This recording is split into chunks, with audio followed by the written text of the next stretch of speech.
আর মাত্র কয়েক ঘন্টার অপেক্ষা। রাত পোহালি আগামীকাল 2026 সালের বিধানসভার ভোটের ফলাফল প্রকাশিত হবে। প্রার্থীদের ভাগ্য এখন ইভিএম মেশিনের মধ্যে বন্দী রয়েছে স্ট্রং রুমে, কিন্তু তার মধ্যেই ভিভিপ্যাটের স্লিপ পাওয়া গেল রাস্তার ধারে। হাওয়ায় উঠছে সেই ভিভিপ্যাটের স্লিপ। জানা যায় নোয়াপাড়া বিধানসভার গারুলিয়া পৌরসভার 29 নম্বর বুথের স্লিপ এগুলি। ফসকা গেট, এটা হচ্ছে গারুলিয়া 29 নম্বর গারুলিয়া হিন্দি প্রি প্রাইমারি স্কুলের আমরা মিলিয়েছি। ওই দিনে ভোটের দিনের ভিভিপ্যাট কি করে এলো? আর এই অপদার্থ আর ওকে ফোন করেছিলাম, আরও বলছে যে আমি কিছু জানি না। অবজারভার বলছে দেখতে হয়। সিইও মনোজ আগরওয়াল ও ফোন ধরে না এবং বলছে তা আপনাদের সিপিএম এর পড়ে আছে। তো কি হয়েছে? সিপিএম এর পড়ে আছে, সিপিএম এর ভোট না, সিপিএম এর ভোট না।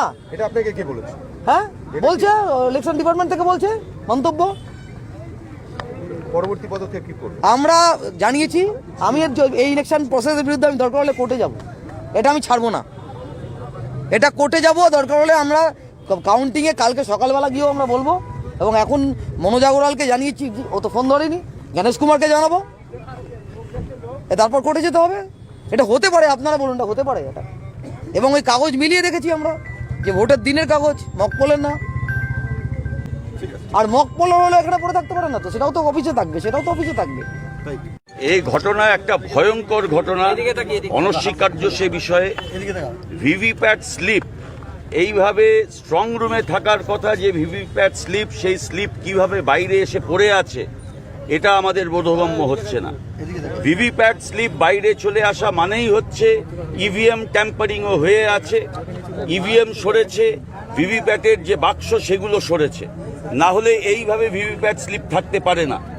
কাজে গোটা যে নির্বাচন প্রক্রিয়া, এই আপনারা বলতে পারেন নোয়াপাড়া শুধু নয়, আমি ব্যারাকপুর কেন্দ্রের প্রার্থী সিপিআইএম এর, গোটা নির্বাচন প্রক্রিয়া নিয়ে এখন আমাদের সন্দেহ তৈরি হয়ে যাচ্ছে।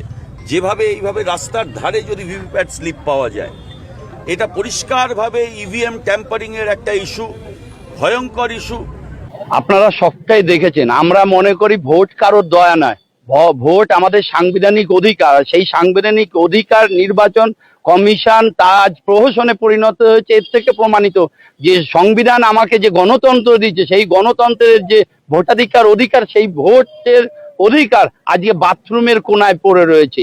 এই নির্বাচন কমিশন যা বলছে তা যে একটা মিথ্যা ফানুস, এর থেকেই তা প্রমাণিত। তাই এই গণতন্ত্র যখন প্রহসনে পরিণত হয়, তখন আমাদের সকলকেই হলো গিয়ে রুখে দাঁড়াতে হবে। আমাদের এখানে যে স্লিপগুলো পড়ে আছে, সেটা অরিজিনাল ভিভিপ্যাটদের থেকে বেরিয়েছে না, এটা মকপোলের সময় ভিভিপ্যাট কাটা হয়, তাই এটা আমরা গ্রহণ করলাম।